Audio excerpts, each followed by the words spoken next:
안녕하세요. 불태기입니다. 오늘은 플레이스의 순위를 결정하는 로직에 대한 얘기를 해볼 텐데, 어떻게 하면 올라간다, 어떻게 하면 떨어진다, 카더라가 진짜 많거든요. 우리가 기준이 없으면 평생 그런 얕은 말들에 끌려다니게 됩니다. 이게 여기서 잘 먹히는 걸 다른 곳에 그대로 적용했을 때 안 될 수도 있어서 내 플레이스에 어떤 방식이 잘 먹히는지는 직접 테스트해보는 게 가장 정확하거든요. 이번 영상에서는 대표님들이 따라해보실 수 있는, 그러면서도 굉장히 촘촘한 데이터를 얻을 수 있는 총 4가지의 시나리오를 공개하겠습니다. 플레이스 상위 노출을 위해선 리뷰 작업을 해야 된다, 트래픽을 쌓아야 된다, 여러 말들이 많습니다. 애드랭크 같이 플레이스 관리 솔루션을 운영하는 곳들도 주기적으로 실험하면서 실험 결과를 공유하고 있지만 100% 어떤 식으로 순위를 매기는지 정확히 알고 있는 건 네이버입니다. 우리 모두는 데이터를 기반으로 추론하는 거라는 점, 그래서 어떻게 하면 100% 올라간다 이런 말을 하는 사람이 있다면 오히려 경계하셔야 됩니다. 플레이스 순위는 리뷰나 평점, 어떤 하나의 지표로만 결정되지 않죠. 여러 가지의 요소들을 종합해서 순위를 매기는 복합적인 알고리즘이고, 각자의 역할에 따라서 점수가 달라집니다. 예를 들면 상호명과 설명글의 키워드는 순위 자체의 추가 점수가 높지만, 영수증 리뷰는 순위 자체의 점수 반영이 적습니다. 하지만 영수증에 키워드가 잘 들어가 있을 때 거기서 SEO 효과는 탁월하죠. 영수증 리뷰와 블로그 리뷰도 발행한 시점과 리뷰를 남긴 계정의 품질에 따라서도 점수 반영이 다 다릅니다. 더 복잡한 건 업종마다도 이 기준들이 다르게 적용된다는 거예요. 맛집 업종에서는 블로거들의 리뷰보다 트래픽 비중이 훨씬 더 높게 작용하고, 뷰티 업종에서는 시술 키워드가 포함된 리뷰의 비중이 더 높죠. 병원 같은 의료 업종에서는 블로그 비중이 가장 크게 적용이 되고 있습니다. 애드랭크에서는 각 업종별로 디테일한 부분들까지 전부 다 A/B 테스트로 데이터를 뽑아냈지만, 이 복잡한 내용을 다 말씀드리면 머리 아플 수도 있으니까 업종을 통합해서 종합적으로 현재 노출 로직을 정리해드리겠습니다.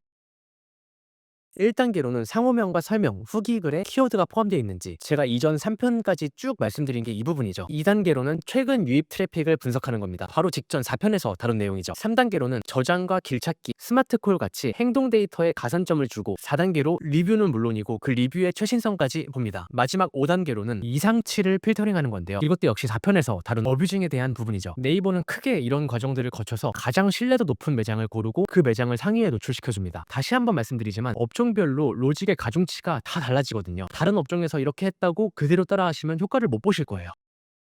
네이버의 정확한 로직을 알 수 없기 때문에 충분한 테스트와 피드백을 통해서 근사치를 찾아내야 됩니다. 경쟁 매장과 우리 매장을 모니터링하면서 순위 변화를 기록하고, 날짜별로 리뷰랑 트래픽 같은 작업 정도의 변화를 엑셀 같은 곳에 기록하면서 쭉 살펴보시면, 아, 우리는 상대적으로 이 부분이 부족하구나 라는 게 바로 캐치가 되겠죠. 기록하실 때는 날짜랑 작업 내용, 사용한 대행 업체나 상품명까지 구체적으로 남기시는 게 좋습니다. 이 영상을 보시는 분이 광고 대행사라면 여러 클라이언트들을 통해서 다양한 테스트를 진행하고 최적안을 뽑아낼 수 있겠죠. 개인 자영업자분들도 셀프로 마케팅 하실 때 기록하는 습관만 잡아주셔도 경쟁 매장 대비 어떤 부분이 부족한지, 하락했을 땐 뭐가 문제인지 좀 더 정교하게 피드백이 가능해집니다. 근데 뭐가 부족하다, 뭐가 문제다라는 게 조금 추상적으로 들릴 수 있다고 생각해요. 제가 지금부터 말씀드릴 4가지 시나리오를 하나씩 하나씩 실행해 보시면 정말 거짓말 안 하고 상위 노출에 있어서 완전 다른 시야가 열리실 겁니다. 단톡방이나 커뮤니티에 떠도는 이상한 카더라들도 딱 보자마자 필터링이 되실 거예요.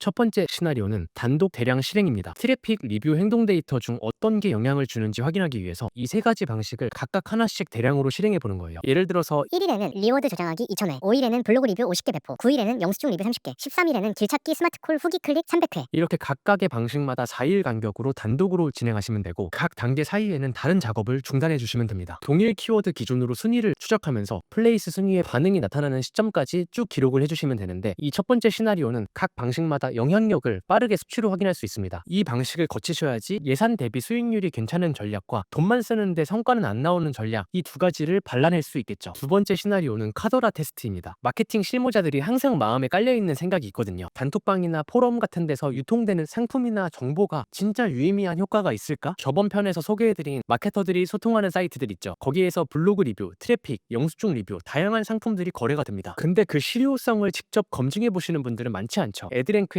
소문만 무성한 상품을 그냥 믿고 해볼래 하는 방식보다는 그냥 믿고 사용해 보더라도 내 플레이스에서 어떤 반응을 보이는지 데이터를 통해서 확인하는 방식을 권장드립니다. 먼저 진행하셔야 될 건 수많은 카더라들을 다 모으는 거예요. 블로그 리뷰, 길찾기 트래픽, 영수증의 사진 리뷰 같이 사람들의 입에 오르내리는 계속 언급되는 표현들, 그런 단어들을 모아보는 겁니다. 동시에 그런 상품들을 지속적으로 홍보하는 판매자들도 있거든요. 그 사람들의 상품의 리뷰를 찾아보시거나 커뮤니티나 톡방 내에서 그 인지도, 신뢰도 같은 부분을 참고하셔서 한 두세 곳 정도를 선정하시는 하시는 거예요. 한 곳에 많은 양을 집행하는 게 아니라 최소 단위로 집행해 보시는 게 좋습니다. 예를 들어서 리뷰를 3개 정도 테스트로 발행해 본다든지 트래픽을 100회 정도 작업하신 후에 전후를 비교해 보는 거죠. 이렇게 실제로 비교해 보는 건 복잡한 과정은 아닌데 이걸 함으로써 실무자들이 자주 사용하는 상품의 효과를 객관적으로 검증할 수 있고 불필요한 예산 낭비 없이 합리적인 비용으로 마케팅을 지속하실 수 있습니다. 그리고 이 과정을 거치면서 진짜로 신뢰할 수 있는 판매자 리스트도 확보할 수 있겠죠. 자꾸 누구 말 듣고 저 사람이 유명하다던데 이렇게 검증 없이 따라다니시다 보면 먹잇감이 되기 쉽습니다. 세 번째 시나리오는 A/B 테스트입니다. 동일 키워드에서 어떤 방식이 더 유리할까? 이 실험은 같은 지역에서 같은 업종, 같은 키워드일 때 어떤 곳은 1페이지에 잘 올라가 있지만 어떤 곳은 비슷해 보이는데 저 뒤에 깔려있는 경우들이 있거든요. 이 이유를 찾아내기 위해서 두 개의 그룹으로 조건을 나눠서 실행하고 피드백해보는 겁니다. 예를 들어서 서면 피부과라는 동일 키워드에서 A그룹은 20에서 25위 정도의 플레이스, B그룹은 26위에서 30위 정도의 플레이스, 이 순위 블록이 다른 두 그룹을 선정하는 거죠. 이렇게 선정한 A, B 두 그룹에 똑같은 소량의 작업을 집행하는 거예요. 블로그 리뷰를 2개 정도, 길찾기 클릭을 10회 정도 똑같이 각각 넣었을 때 굉장히 흥미로운 결과를 얻을 수 있습니다. 기존 순위가 살짝 높았던 A그룹은 10위 이상 등수가 상승하고 순위가 상대적으로 낮았던 B그룹은 보합이나 하락 반응을 보이는 거죠. 이 말은 플레이스의 기존 순위 정도에 따라서 알고리즘 반응 민감도가 다르다는 걸 알 수 있습니다. 같은 업종이라고 하더라도 순위마다 어떤 시점에서 어떤 작업을 넣는 게 효율적일지 판단할 수 있고 이 정도 깊이 있는 시야까지 갖고 계시다면 향후에 어떤 마케팅을 집행하시더라도 그 방식의 가성비 타이밍을 잡는 중요한 실력이 생기게 됩니다. 마지막으로 네 번째 시나리오는 내부 정보를 수정했을 때 반응을 테스트해 보는 거예요. 외부에서 들어오는 트래픽이나 리뷰 작업 같은 거 없이 플레이스 내부 정보 수정만으로 순위를 올릴 수 있을까? 라는 걸 진짜 데이터로 테스트해 보는 거죠. 플레이스는 외부 유입뿐만 아니라 상호명, 소개글, 카테고리 이런 내부 정보로 정확성과 최신성, 키워드 반영도를 평가한다는 걸 우리가 앞에 편에서 다뤘었잖아요. 네 번째 시나리오는 내부 정보를 올바르게 수정했을 때 얼마나 의미 있는 변화가 생기는지 실제로 확인해 보는 과정입니다. 먼저 최근 2주간 순위가 거의 변하지 않은 매장들을 선정합니다. 우리 매장이어도 좋고 부계정에 있는 플레이스나 지인 매장들 다 상관없겠죠. 총 4개의 그룹으로 나눠서 A그룹은 소개글에 키워드를 자연스럽게 넣어서 수정해주고 B그룹은 카테고리를 변경해봅니다. 헬스장을 운영하신다면 헬스장 카테고리에서 스포츠 시설로 바꿔보는 거죠. C그룹은 메뉴 자체에 키워드가 포함된 상품명을 추가해봅니다. D그룹은 리랭크, 상호명 자체를 바꿔봅니다. 이렇게 기존에 순위 변화가 없던 4개의 플레이스를 각각 다른 방식으로 실행해봤을 때 트래픽이나 비용 투자 없이 내부 정보만으로 어느 정도 순위를 움직일 수 있는지 검증할 수 있습니다. 요즘 같은 불경기에 마케팅 예산을 들이지 않고 시도할 수 있다는 점에서 굉장히 매력적인 부분이라고 할 수 있고요. 이런 과정들이 다 번거롭다, 어렵다라고 생각되신다면 신뢰할 수 있는 곳과 함께 하시는 게 훨씬 효율적이겠죠. 애드랭크는 데이터 분석 결과를 한 달에 2번 정도는 공유할 예정이니까 월간 분석 자료들을 받아보시고 감을 잡는 것도 지름길이라고 생각합니다.